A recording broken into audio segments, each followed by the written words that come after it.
Well, they're ludicrous claims. The reality is Australia thinks it's prudent and sensible for there to be an independent and transparent investigation to the origins of this global pandemic that has killed thousands and thousands of people across the world. That's the sensible course of action going forward.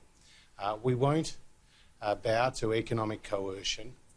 We will continue to talk up in Australia's national interest, and we won't trade off health outcomes for economic outcomes.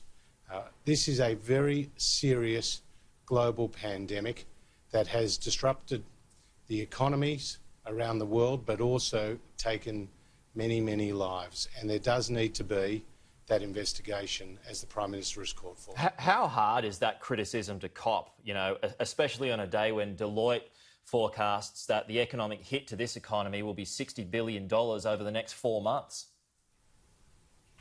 Well, there's no doubt it's a very significant hit to the Australian economy, just as it is to the American economies, to the European economies, indeed to the Chinese economy, which was down nearly 10% in the March quarter, the first negative such quarter that China has had on record. The reality is that our economic partnership with China is very important to both countries. Around 60% of the iron ore that they import comes from Australia. Last year alone, that created enough steel to build 10,000 Sydney Harbour bridges. They get 45% of their LNG from us. Our agriculture is the freshest in the world. Our universities are among the best in the world. And so it is mutually beneficial for both countries to have this strong economic partnership. But when you get something such as the coronavirus and the global pandemic that has disrupted the globe as it has, there does need to be this independent, open and transparent investigation, and that's why we've called for it and will continue to call for it, and that's why we'll stand up for Australia's national interest. You just mentioned education. I just want to ask you about schools. Are you able to outline the $13 billion incentive for schools in order for them to restart face-to-face learning?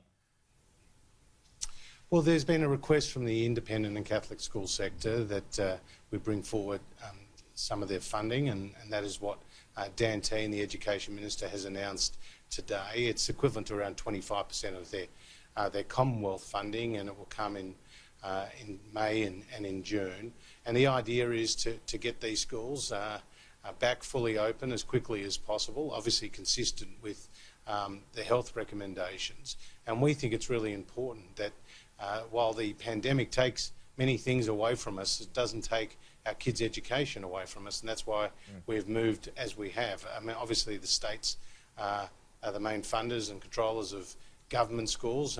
When it comes to the independent Catholic school sector, the federal government plays a very significant role, and that's why we've responded the way we have. Does that set you on a collision course with the states?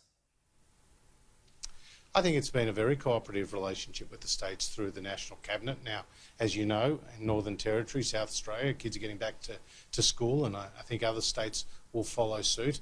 Some states have been slower than others, and it's up to those state governments to explain why. But the reality is getting kids back to school as quickly as possible is really important for those kids' education and learning and well-being.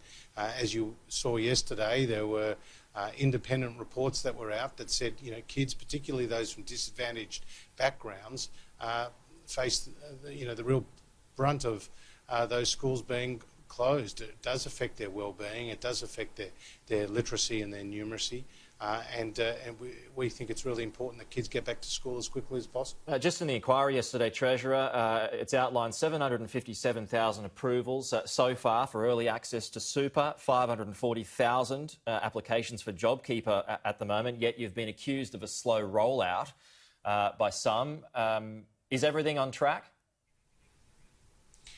Accused by the Labor Party, I don't take that very seriously. In fact, I think they're on dangerous ground there, attacking the role of Treasury and indeed contradicting the words of Treasury officials yesterday to the inquiry, who made it very clear this was a rapid rollout of government funding. I mean, some $10 billion that's gone out in a matter of weeks, both in terms of cash payments to households, the $750 cash payments that went to pensioners and to people on carers payments and those on family tax benefits and Commonwealth Senior Health Card, and a whole range of other income support recipients received those $750 cash payments, but also the cash flow boost to small businesses, helping hundreds of thousands of small businesses meet their immediate costs to continue to keep their doors open and to keep people employed. And as the Treasury Secretary made clear yesterday in his comments, that there was going to be 3 times that amount going to households over the course of the next month or so, given that the JobKeeper payments will start in the first week of May.